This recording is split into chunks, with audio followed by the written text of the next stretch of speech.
O STF, na figura de Alexandre de Moraes, o careca mais sexy vivo, desferiu um golpe duríssimo contra Bolsonaro, mas principalmente contra Carluccio. Como eu falei pra vocês, o cerco jurídico ao redor de Bolsonaro começou a se fechar. E você pode até dizer, ora, mas não vai acontecer nada. Calma, pode não acontecer nada agora, porque o Bolsonaro ele tem o chamado foro privilegiado. Mas e quando ele perder o pleito, que ele não vai mais ter? Aí o bicho pega, pessoal, e eu vou explicar pra você o que o Xandão fez. Olha, o Xandão, ele deve ter deixado o Carluccio sonhando com índios, pessoal, sonhando com índios. Mas coloca nos comentários o que você acha, se você acredita que o Bolsonaro vai ser preso, se as chances estão aumentando, deixe seu like e também envie um superchat para o vídeo clicando nesse botão de valeu. E vocês sabem muito bem que existem aí algumas investigações contra o Bolsonaro. Existia aquelas investigações com relação às organizações criminosas, o gabinete do ódio, de todas as fake news relacionadas ao Carluccio. E também havia aquela outra investigação que a Polícia Federal já falou que o Bolsonaro cometeu crime com o vazamento de dados sigilosos a respeito do TSE. Vocês sabem de todo esse imbróglio e eu vou deixar um vídeo aqui para que você possa se relembrar dessa situação. E aí o que o Alexandre de Moraes fez? Ele olhou para os dois casos e falou assim, não, peraí, mas esse caso aqui das fake news, ele também está muito relacionado a esse outro caso aqui da propagação dessa notícia falsa a respeito do TSE, desses vazamentos sigilosos. Então o que a gente pode fazer? Por que nós vamos usar essas investigações em paralelo? Nós vamos juntar as duas, porque elas possuem, como eu posso dizer, elas possuem elementos em comum. Porque há uma organização criminosa agindo dentro do Palácio do Planalto. E ao colocar essas duas situações juntas, o Alexandre de Moraes, ele coloca nesse mesmo balaio das organizações criminosas o presidente da República e também militares, porque no inquérito que está avaliando o vazamento das informações sigilosas do TSE, isso envolve o general Augusto Heleno e o Luiz Eduardo Ramos. Então, se isso for confirmado, tanto o Bolsonaro quanto o Luiz Eduardo Ramos quanto o general Augusto Heleno fazem parte agora de uma organização criminosa. Essa organização composta pelo Carluccio, pessoal. Vou trazer todos os detalhes. Se bem que o general Augusto Heleno seria uma espécie, uma condenação contra ele, seria uma espécie aí de resposta irônica divina, né? Depois do que ele fez lá no Haiti. Uma coisa simplesmente sinistra e muito macabra. E se você chegou até aqui, clique no botão de gostei e também se inscreva no canal. Olha só como está a situação. Alexandre de Moraes prepara um torpedo contra Bolsonaro. Talvez esse seja lá o cometa do tamanho de uma pica, né? Uma pica do tamanho de um cometa que o Fabrício Queiroz falou. E os aliados dele nesse inquérito das milícias digitais que tramita no STF. Então as pessoas falam assim, não está acontecendo nada. Como não está acontecendo nada? As investigações estão avançando. O Bolsonaro, ele tenta barrar as investigações. O Augusto Aras pede o arquivamento. O Augusto Aras faz movimentos de proteção ao Bolsonaro. Mas as investigações estão avançando. E essa está a prova que as investigações avançam. E eu quero fazer esse vídeo justamente também para mostrar para vocês, para não terem descrédito com as nossas instituições. Porque por mais que algumas não estejam funcionando aparentemente de modo correto, como o caso da PGR, outras estão. As investigações estão avançando, então parem de falar que não vai dar nada. Deem tempo ao tempo. O primeiro preso do Mensalão, que foi o Costa Neto, levou 7 anos para ser preso.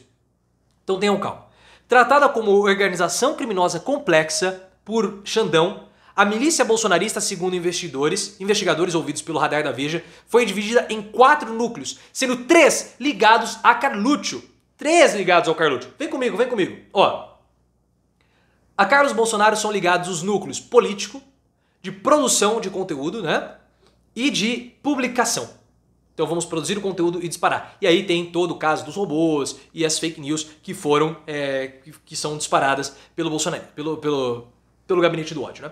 O 4º núcleo é o financeiro e mira empresários bolsonaristas que financiaram os movimentos criminosos. Contra Bolsonaro, a polícia diz que já confirmou em diligências que o presidente segue o mesmo modo de agir dos integrantes do grupo criminoso. Ou seja, eles são a mesma coisa, porque Bolsonaro e Carluccio eles são um só. Carluccio que cuida das redes sociais do papai. É o Carluccio que fica buscando as intriguinhas com a Anitta e também com o Leonardo DiCaprio. E aí são vexames, óbvio, que o Bolsonaro passa. Eu já fiz vídeos falando sobre isso, eu vou deixar o link aqui no card. E o problema é que quando você coloca tudo isso junto, você cria uma grande rede de interconexão com dinheiro vindo de empresários. E a situação sempre começa a ficar mais complexa quando aumenta o número de pessoas. E mais uma vez, se você chegou até aqui, deixe o seu comentário sobre o que você acha de toda essa situação e se inscreva no canal.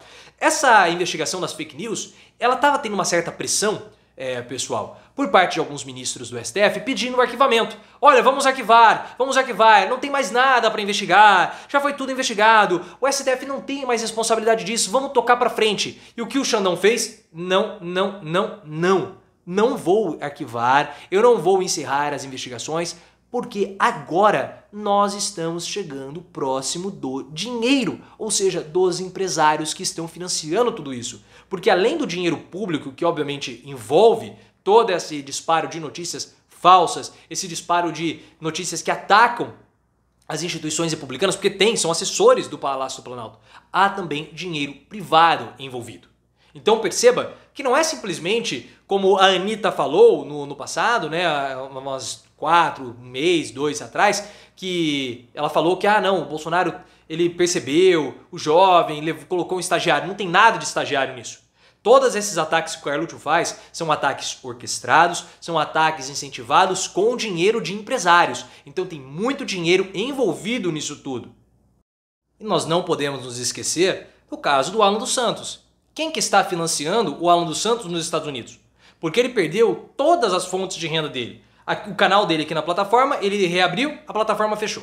Ele não tem mais o site dele, o Terça Livre, ele não tem mais absolutamente nada. Então quem financia o Alan dos Santos nos Estados Unidos? Porque ele está ilegal lá. Essa é uma outra investigação que nós precisamos entender. Será que o Alan dos Santos está sendo patrocinado pela família Bolsonaro via empresários para continuar nos Estados Unidos? Porque todos os outros foram presos. O Oswaldo Staco, a Sari Winter, mas ele continua lá nos Estados Unidos, foragido da justiça brasileira, e ao que tudo indica, ele fugiu graças à ajuda do Eduardo Bananinha, que conseguiu os documentos para que ele pudesse fugir antes dele ser preso pelo Alexandre de Moraes. Então essa história, pessoal, ela está muito longe de acabar, mas muito longe mesmo. O cerco jurídico contra a família Bolsonaro e com relação a esses empresários também está se fechando. E cada dia que passa, essa investigação avança e deixa o Bolsonaro cada vez mais preocupado.